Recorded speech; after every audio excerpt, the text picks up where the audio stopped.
I've seen this question pop up every so often, and honestly, I'm getting tired of typing out the answer, so I figured that I'm just gonna cover what my opinions on what DLC character you should get in Don't Starve Together is, in the form of a video.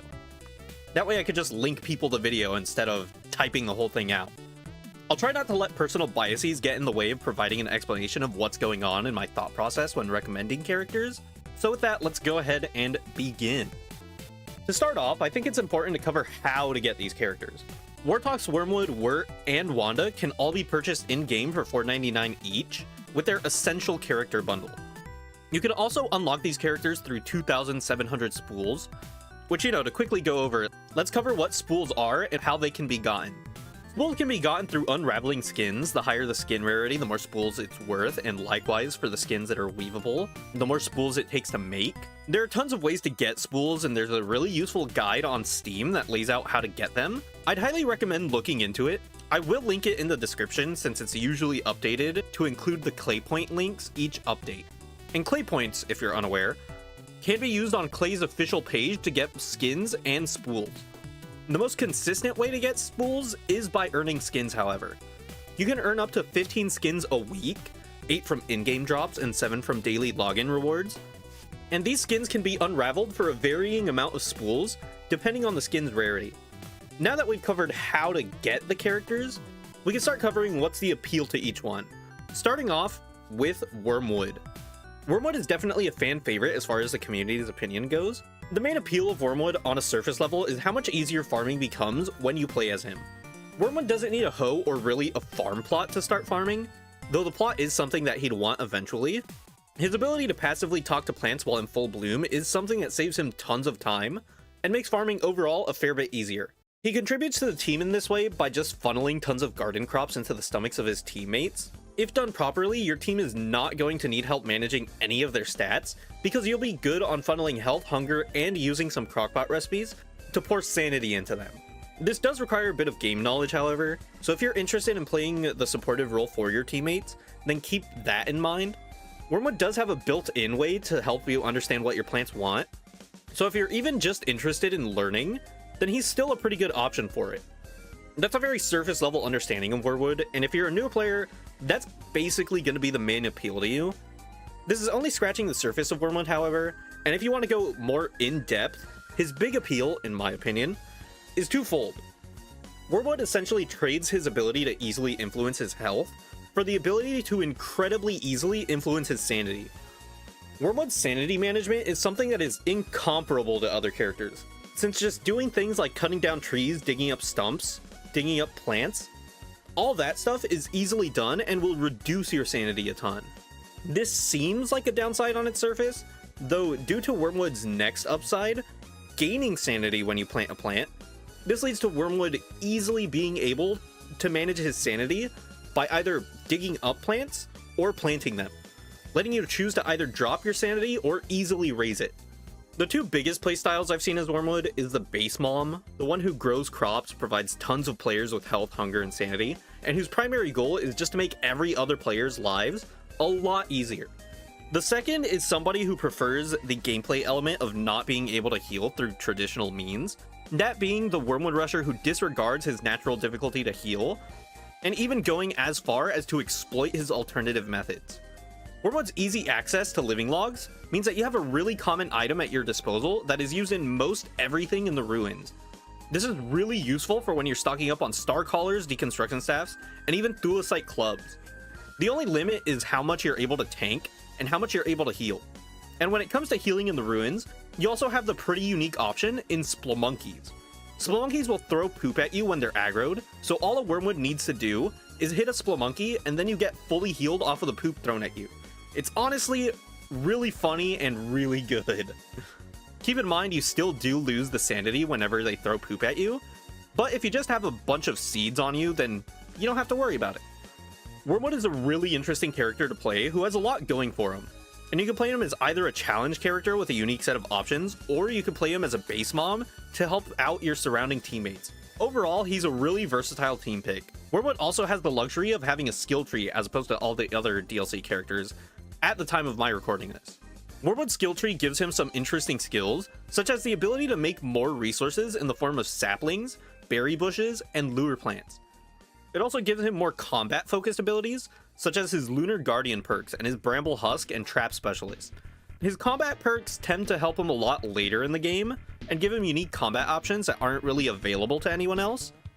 But this is mostly locked into the later stages of the game.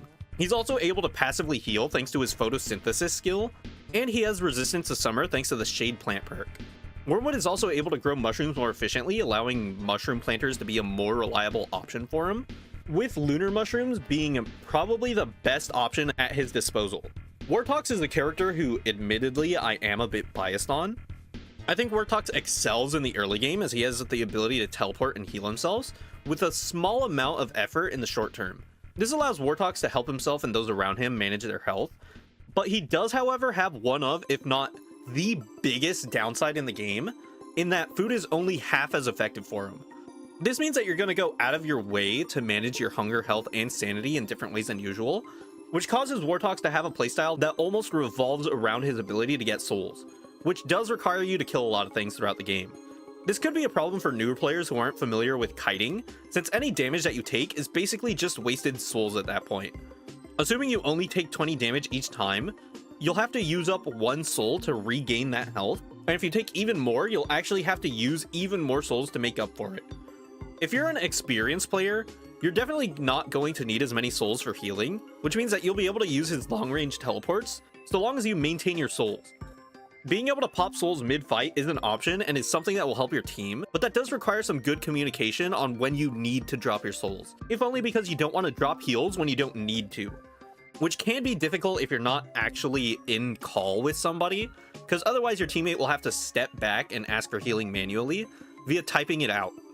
The fact that he has to frequently engage in combat makes me not feel comfortable recommending him to newer players, since if you're not familiar with combat in this game, it's very easy to just waste time fighting things in order to regain your health that you lost fighting things trying to get the souls.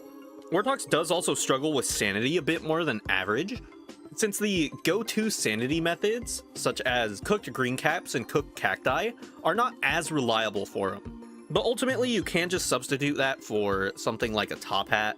Any sanity clothing really is going to be really good for Wortox. But if you're an experienced player who kind of knows how to work around his downsides and embrace his upsides, then you're probably going to be fine. Wanda is a character that most people agree is the best character in the game, and for good reason. Wanda has a ton of options that are unique to her, and they are very useful throughout most every stage of the game, provided that you actually go out and get them. If you're newer to the game, Wanda can be seen as a character who can just heal over time and might have 1 or 2 unique clocks. It's up in the air as to whether or not you can, or expect newer players to, be able to get Glowsight fragments, as the only way to get them are tied to cave exploration, not counting swapping Wanda over and over again, which are things that new players tend to not get into. Working under the theory that the new player isn't going to be getting tons of timepieces, it does limit the usefulness of Wanda, but assuming that you're able and willing to make a quick trip into the archives, you'll have access to all of Wanda's items, with the notable ones being her Alarming Clock, Second Chance Watch, and the Backtrack Watch. The Alarming Clock will improve Wanda's damage contributions, the Second Chance Watch will provide the ability to revive players on a 1-day timer, which is always helpful to your team, and lastly her Backtrack Watch will cut down on travel time for you in later stages of the game. Though it is mostly up to RNG as to whether or not you'll be able to reliably use her Backtrack Watch, as each one will require a tusk to make, which can and will be a huge hindrance if you only have 1 Mac Tusk camp in your world. As an experienced player, Wanda is still pretty good for the same reasons. She just gets her tools faster, and players who are familiar and comfortable with kiting patterns and avoiding damage will benefit tremendously from her increased damage from being old. Wanda is seen as a high-risk reward character for this reason, but she still has tons of options and tools that help keep her safe. Overall, Wanda is a bit more advanced in regards to her tools. I won't dissuade the newer players from getting her, but be aware that she can be a bit more difficult due to her inability to heal through any means other than her own clock. As for experienced players, you should probably have this character by now. I don't know why I'm talking to experienced players about Wanda, you know? Wurt is a character I can and have gone on and on about, but let's run it down one more time. As a newer player, your biggest concern for Wurt is going to be the diet. Wurt's big downside is that she's unable to eat meat and meat accessories. This on its surface is a huge downside, since the most simple recipes in the crockpot require meat, and give a pretty nice return on investment. But the options available to you as far as meat alternatives go are pretty sparse early on. The best advice I could give as far as her diet goes for newer players is to stock up on things like cacti and berries before winter, and base in a location near the desert, if not in the desert itself. Or you can just commit to a gardening playstyle as Wurt, which isn't a bad option in and of itself. Wurt does help her team a ton with many options when it comes to the exploitation of merms. With a decent amount of merms, you can cut down entire forests of trees, you can mine out an entire quarry with ease, and you can clear out most mobs. Though be aware that you're still dealing with merms, so if you don't have Merm King up, then your teammates won't appreciate you leaving tons of merms behind in your base. You can also get merms to fight each other to provide your team with fish and frog legs, which is always nice to have. But if you're a newer player, winter is going to be the big filter for you. So you have to plan around your limited resources in winter in a way that you might not be aware of if you're just starting the game and are still pretty new. As an experienced player, food isn't really going to be an issue for you, however. If you go sailing and find the lunar island as soon as you can, if you stock them on kelp stalks, you're going to be perfectly fine forever as Wurt.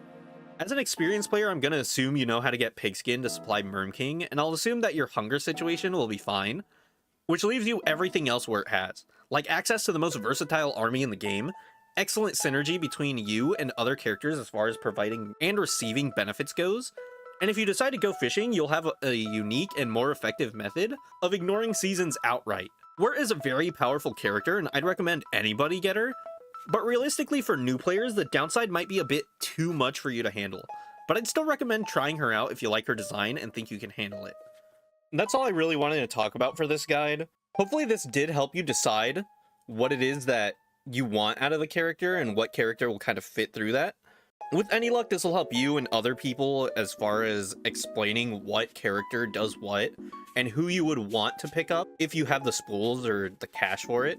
But that's all I really wanted to talk about. If you guys have anything that you want to add, then feel free to put it in the comments section. I'm sure people would very much appreciate even more insight on what characters do what and what you can really expect if you do get the DLC characters. So feel free to go help out your fellow Don't Starve players by, contributing in the comments. But that's all I wanted to talk about. So until next time, bye-bye.